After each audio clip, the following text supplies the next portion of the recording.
of I yeah. have an Android. Okay. Yeah. I don't do any of that stuff, so that'll work. I stay at home a lot and like stare out the window. That's what I would do. Sounds appealing. Very, very appealing. Believe me, when you get further on in life, you're going to love it. It's like, there's nobody near me. It's wonderful. Rex Linn now joins us, ladies and gentlemen. How you doing, sir? Well, I'm just at home staring out the window. I don't blame you. I'd be there. Hey, listen, if I were you, I'd be doing the same thing. Rex, you may be talking to your biggest fan on earth. I'll tell you that. Oh, man. Well, you just made my day.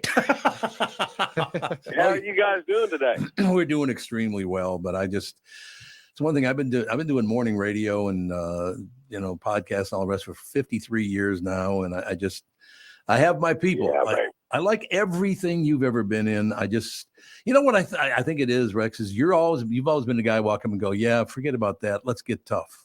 I love that about your characters. Oh, I love it. Well, I appreciate it, man. I've been really fortunate to be still working, and except for the last 5 months. And thank you, God, for the strike being over. I voted yes last night officially on the ratification. So I'm done with the picket line. I've had all that I want. So I'm ready to go back to work. Yeah, I tell you, we, by the way, Rex Linn with us, his TV film roles, and helping to promote Reba's book, Not That Fancy, Simple Lessons on Living, Loving, Eating, and Dusting Off Your Boots. I like that one. That's a good title. That's great, isn't it? It is a wonderful thing. But Rex, I mean, CSI Miami, Big Sky, you just go down the list of things. You always play that character that, and I don't know how to describe this, but it's kind of like, if I were not that character, but if I got in that same situation, I'd have the exact same attitude that Rex Linn has. Man, I need to have you in my life more often. You're helping me out today, brother. I appreciate that very much, man. I'm just trying to do the best I can. I'm just happy to be going to work when I go to work. I can tell you that. No, that's very true. Yeah, that strike must have been a little hard to get through, huh? Well, you know what? It really was, but it was really necessary this time. Not that the rest of them haven't been, but this one was important, and it was great to see. We got out. I started off on Warner Brothers, outside Warner Brothers was my first 2 or 3 picket line days, and it was great to see all the A-listers out there.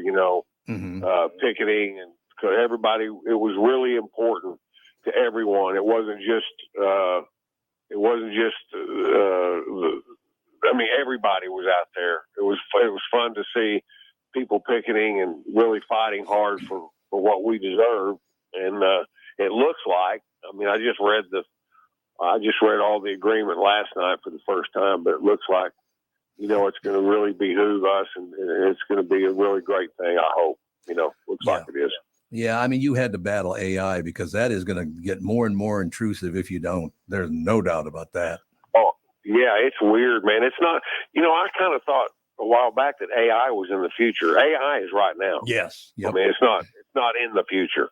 It's here, and it's that, and also our compensation on residuals. That was a big deal from streaming. We had to really get that changed, and so it looks like we got a great deal about in regard to compensation for streaming residuals, and so it's just it looks like a great agreement all the way around. So I'm happy. No question about it. We're talking to Rex Linn about Reba's book, Not That Fancy, Simple Lessons on Living, Loving, Eating, and Dusting Off Your Boots. Now, here's a perfect example of why when you jumped on, I wanted to thank you immediately for being you, because I've been a fan forever. And I'll read a line. It will show you exactly, Rex Linn, why I'm such a big fan. Because you're a big guy. You're a tough guy, strong guy. Uh-huh. But Reba calls Rex the love of her life, and Rex has a huge role in Not That Fancy. Reba shares their love story, their favorite recipe for tater tots.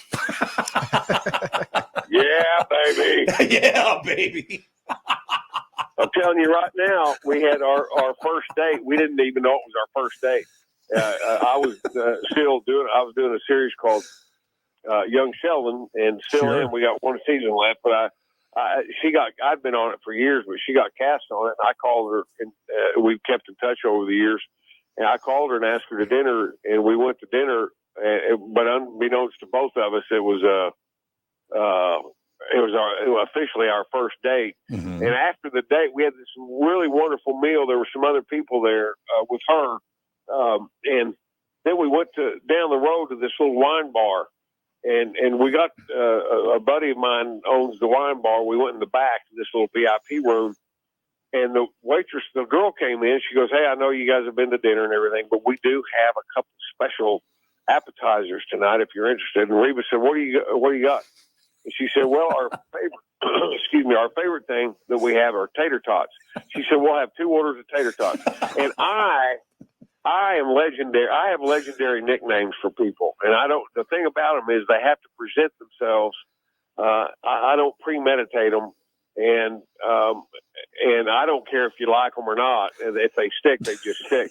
Well, right when she said tater tots, I just looked at her and said, "That is your new nickname." And she immediately became tater tot to me. So, but that's one of our favorite meals. I don't remember where. It had to be on CSI Miami though. But one of the first things that I really liked about you as an actor is you present yourself, and you're a pretty big guy, like I said, and you got that attitude, especially on CSI Miami. You had kind of an edge to you. But my favorite thing is you used a line that I say all the time. A perpetrator was trying to be a tough guy with you, and your character said, "Yeah, I wouldn't do that if I were you," which I thought was fantastic. I love that. you know, one line I improv. They never let me improv on CSI Miami. It was always, you had to stick to the dialogue that was written. Sure. I was in the jail cell with this guy. Caruso and I were in there with this criminal, and he said, I said, where he is missing his identity bracelet. And I said, "Where's your bracelet?" He said, "I don't know. I lost it." And I said, "I'm going to ask you again, where's the bracelet?" And he said, I lost it. And I said, it just came out. I just said, "Do I have dumbass written all across my bald forehead?" and they said, at the end of it, they said, "Cut." And I looked at David and I said, "Man, I'm going to get in trouble for this." And the writers came over and said, "What did you say?" And David said, "Just let him say it. It's good." And they kept it. So wonderful. I was always happy for that. So, Rex, 10 minutes is not long enough. You're going to have to fly into town and come in the studio. It's all there is to it. Well, we'd love to. And I tell you what, you guys, if you don't have Not That Fancy right now, you need to get it. You can get it on Amazon or Barnes & Noble or anywhere on the Google machine.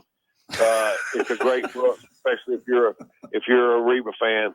You're going to love it. It's not just about food. It's about lifestyle and her life and things that are important to her. And it's a really, really great book. And I hope everybody grabs a hold of it. I'll tell you what, I know you got to go, but I will close with a line about Reba, because she was terrific on Big Sky. And I didn't know, she reminds me a lot of my wife, a beautiful woman who's tough as hell. I loved her.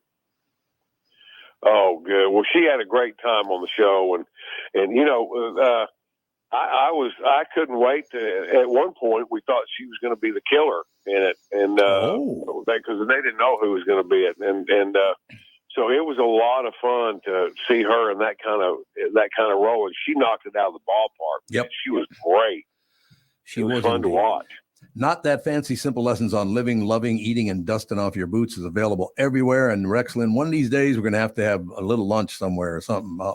We'll hook up somewhere, man. I'd love it. Thank you for the kind words. We appreciate it. And remember now, it's not that fancy.